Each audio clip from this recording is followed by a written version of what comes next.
రోజు రివ్యూ చేసేవాడు, ప్రతిరోజు ఏం జరుగుతుంది అని గమనించేటువంటి వారు. కానీ ముఖ్యమంత్రి గారు కానీ ఈ మంత్రి గారు కానీ ఆ పట్టింపు ఉన్నట్టు కనబడతలేదు. మీకు పట్టింపు ఉంటే 657 టీఎంసీలు తీసుకుపోతుంది ఆంధ్రప్రదేశ్. ఇంకా పంట 4 వెట్టింగ్లు 5 వెట్టింగ్లు ఇవ్వాలి. రేపు ఏమంటారు, అరే మాది పొట్టకి వచ్చింది ఇప్పుడు ఆపుతావా అంటారు. మరి వాళ్ళకు ఆపకపోతే నువ్వు ఎండుతావు. నేను వాళ్ళ ఆంధ్రప్రదేశ్ నోరు కొట్టండో ఆంధ్రప్రదేశ్కి అన్యాయం చేయమంటలేను. వాళ్ళ రైట్ఫుల్ షేర్ దాటి తీసుకుంటున్నారు. యాక్చువల్ అది రైటే కాదు, అది అడహగ్గా ఆనాటి ఆంధ్రప్రదేశ్ ప్రభుత్వ పుణ్యం. ఏమైంది, ఈ 299 512 ఎందుకు వచ్చింది?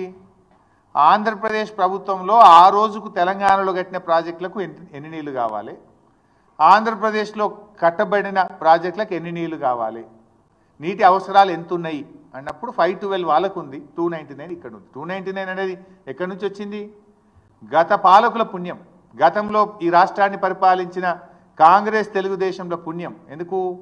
తెలంగాణలో వాళ్ళు ప్రాజెక్టులు కట్టకపోవడం వల్ల, ఇక్కడ నీటి నిల్వ సామర్థ్యం లేకపోవడం వల్ల, ఇక్కడ ఆయకట్టు ఏర్పాటు కాకపోవడం వల్ల తెలంగాణ నీటి అవసరం 299 టీఎంసీలుగా ఉమ్మడి ఆంధ్రప్రదేశ్లో తీసుకున్న నిర్ణయాల ఆధారంగా వచ్చిన ఫిగర్ 299.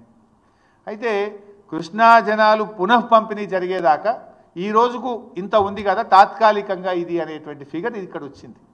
అందుకే కేసీఆర్ గారు పట్టుబట్టి సుప్రీంకోర్టుకు పోయి, కేంద్ర మంత్రి దగ్గర పోయి, ప్రధానమంత్రి దగ్గర పోయి సెక్షన్ 3ని సాధించారు. ఆ సెక్షన్ 3 డెఫినెట్గా రేపు తెలంగాణకు 575 టీఎంసీల నీళ్లు తెచ్చుకోవడానికి సెక్షన్ 3 దోహదం చేస్తుంది. దాని ముందు గట్టిగా ఆర్గ్యుమెంట్స్ వినిపియండి, ఆ 575 టీఎంసీలు తెచ్చుకోవడానికి ప్రయత్నం చేయండి. కానీ మీన్ వైల్ ఈలోపు తెలంగాణకు అన్యాయం జరగద్దు. చూడండి, ఇంత స్పష్టంగా కనబడుతుంది. శ్రీశైలంలో 50 ఉన్నాయి, సాగర్లో 50 ఉన్నాయి, ఎండిడిఎల్ పైన ఉన్నాయి 100, అవసరమేమో 132. అంటే అవసరానికి సరిపడే నీళ్ళు లేవు. అంటే ఇప్పటికే ఆంధ్రప్రదేశ్ తీసుకుపోయింది 657. ఇది కేవలం మీ ఫెయిల్యూర్, మీ చేతగాంతనం, మీ నిర్లక్ష్యం, లేదా మీరు లొంగిపోయారు. చంద్రబాబు నాయుడు గారికి మీకు పరోక్షంగా మీరేమన్నా బహుశా రేవంత్ రెడ్డి చంద్రబాబు నాయుడు మధ్య ఏదన్నా మరి పరోక్షమైనటువంటి ఒప్పందాలో, గురుదక్షిణలో వాళ్ళ మధ్య ఏదైనా ఉంటేనన్నా జరిగి ఉండాలి. అయితే ఫెయిల్యూరు, లేకపోతే మీరు ఉద్దేశపూర్వకంగానైనా పరోక్షంగా చంద్రబాబు నాయుడుకి మీరు సహకరిస్తున్నారని అనుకోవాలి. ఇప్పుడు కూడా ఏమంటారంటే ఇవన్నీ సెటిల్డ్ ఇష్యూస్, రాజకీయాలు చేయడం కరెక్ట్ కాదు. ఏ ఇష్యూ అయినా ఆంధ్రప్రదేశ్ రాష్ట్రం లాస్ట్లో ఉంది. తెలంగాణ రాష్ట్రానికి కూడా ఆ రోజు అనేక ప్రాజెక్టులు నేనే క్లియర్ చేశాను ముఖ్యమంత్రిగా. 9 ఏళ్లు ముఖ్యమంత్రిగా ఉండి కృష్ణా డెల్టా మోడర్నైజేషన్ పెట్టి 20 టీఎంసీ నీళ్లు బీమాకి ఇచ్చాం.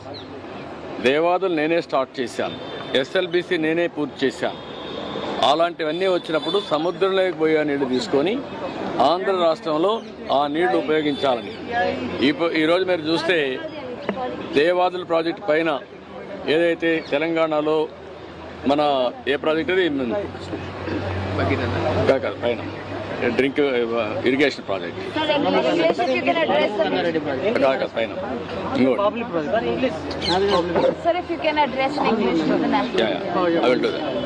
సో అక్కడ కూడా గోదావరి నీళ్లు ఉపయోగించుకుంటున్నాం.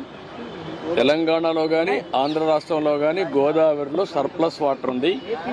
ఆ వాటర్ని 2 రాష్ట్రాలు ఉపయోగించుకుంటున్నాయి. కృష్ణా జలాలు మాత్రం సమస్య ఉంది. ఇప్పటి వరకు పాతగా ఏదైతే ఉందో ఒరిజినల్గా 2 రాష్ట్రాల్లో ప్రాజెక్టులు ఏవైతే ఆ వాటరే ఉపయోగించుకుంటున్నాం. సముద్రంలోకి పోయే నీళ్లు ఆంధ్రప్రదేశ్లో ఒకసారి ఉపయోగించుకునే అవకాశం ఉంది.